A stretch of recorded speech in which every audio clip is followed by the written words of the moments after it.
बिस्मिल्लाहिर्रहमानिर्रहीम। अस्सलाम वालेकुम नाज़रीन कराम। वफाकी काबीना ने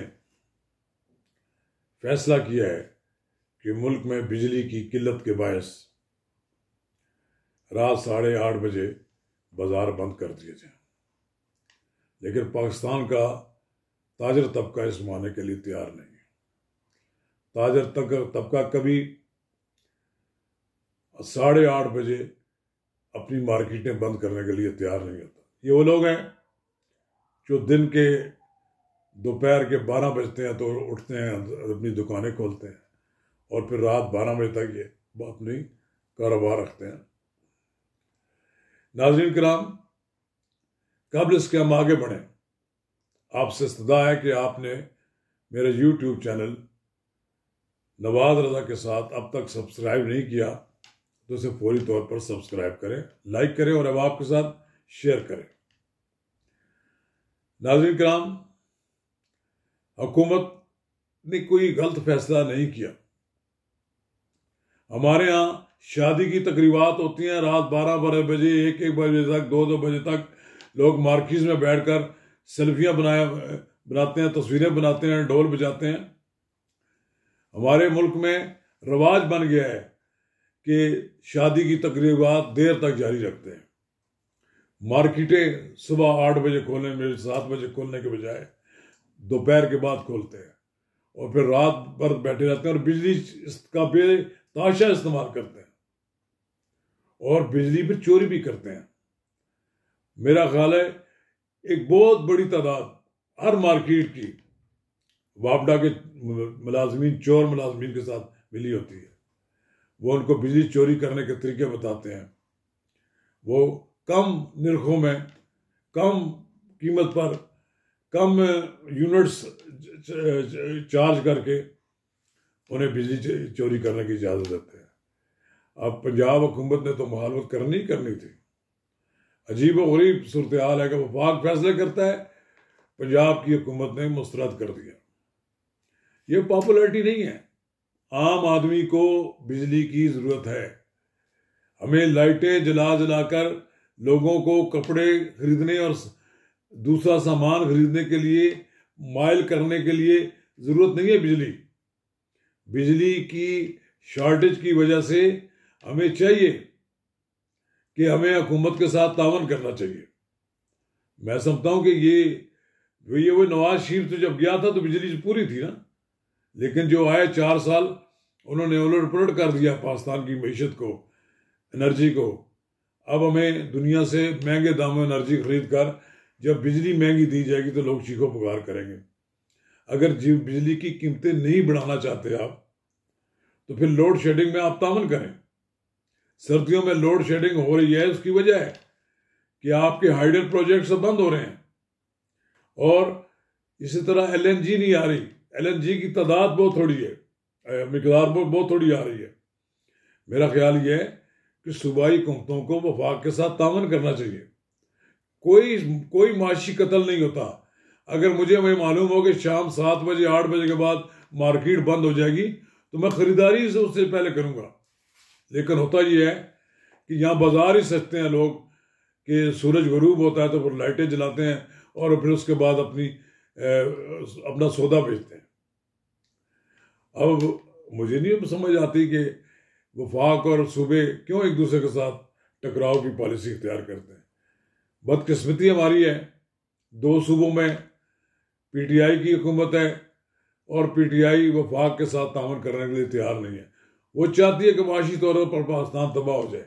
फिर उनका हर लीडर उठता है और बात कहता है पाकिस्तान तो डिफॉल्ट होने वाला है।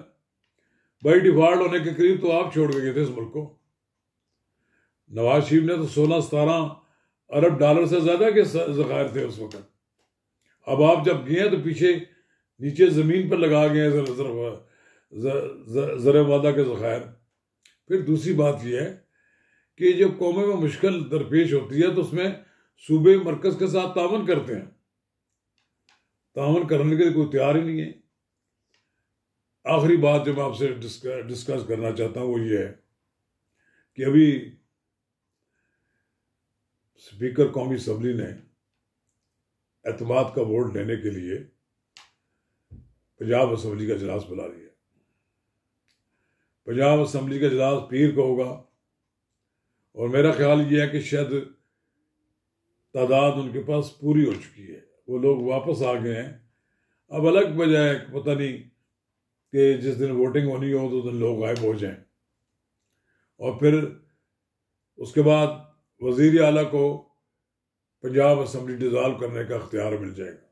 अगर वो डिज़ाल्व कर देते हैं तो फिर पंजाब के साथ KPK में भी असम्बली डिज़ाल्व हो जाएगी। फिर वज़ीर आला पंजाब चौधरी परवेज़ इलाही, जो ये नहीं चाहते थे कि पंजाब असम्बली डिज़ाल्व हो, उन्हें भी फिर वजारत से हाथ धोना पड़ेंगे। फिर यहाँ निगरान वज़राए आला आ जाएंगे। फिर उसके बाद जो सूरत हाल होगी वो ये होगी कि इलेक्शन का एक दो माहौल बन जाएगा। पंजाब असम्बली और KPK असम्बली का इलेक्शन होगा। इमरान खान को ये यकीन है कि अगर इलेक्शन हुए तो उनकी जमात पहले से ज़्यादा नशिस्तें जीत लेगी, जबकि मुस्लिम लीग नून और इत्तेहादी जमातें ये समझती हैं कि अगर इंतखाबात हुए तो हम इमरान खान का मुकाबला पूरी कुव्वत के साथ कर लेंगे। चलिए ये भी अब देखते हैं क्या बनता है इसका। लेकिन बहरहाल एक बात बड़ी वाज़ेह है कि इमरान खान मुल्क को इलेक्शन की तरफ ले जाना चाहते हैं और मौजूदा वफाकी हुकूमत नहीं चाहती कि कबल वक्त इंतखाबात हो। अगर इंतखाबात हुए तो बजाय इसके कि इस्तेहकाम को जाए, महाजराई बढ़ेगी और इस महाजराई का अल्टीमेटली नुकसान पूरे मुल्क को होगा। सूरत हाल यही है कि इमरान खान को ये दावत दे रहे हैं कि बार बार आप कह रहे हैं कि आप असम्बली में आ जाएं, लेकिन इमरान खान साहब चाहते हैं कि फेस सेविंग मुझे होनी चाहिए, मेरे मुतालबात में से कुछ चीज़ें मान ली जाए तो मैं कौमी असम्बली में वापस आने के लिए तैयार हूँ। लेकिन हैरानकुन बात यह है कि PTI के लोग जाकर स्पीकर से मिलते हैं, अपने इस्तीफे मंजूर करने की बात करते हैं और फिर जब उन्हें कहा जाता है कि कानून और कायदे के मुताबिक एक एक MNA आए अपना इस्तीफा लिख कर दे जाए, हम उसको मंजूर कर लेंगे, तो फिर क्या अमर माने हैं वो अपने अरकान को भेजें एक एक करके अपने इस्तीफे मंजूर करा लें।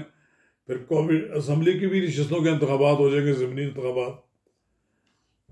बहरहाल अगर असम्बली कोई डिज़ाल्व ना हुई, 2 सूबों में असम्बलियाँ बरकरार रहीं और 2 में इंतखाबात हुए तो अजीब सूरत हाल होगी। इमरान खान साहब की जितनी कोशिश है कि इंतखाबात जितनी जल्दी हो जाएं, मुझे जल्दी इंतखाबात होते नज़र नहीं आ रहे।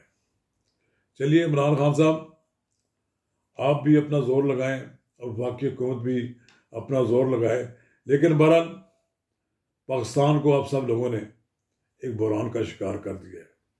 इस बहरान से निकलना फिलहाल मुझे किसी को मुमकिन नज़र नहीं आता, क्योंकि मईशत हमारी दिन ब दिन गिरती जा रही है।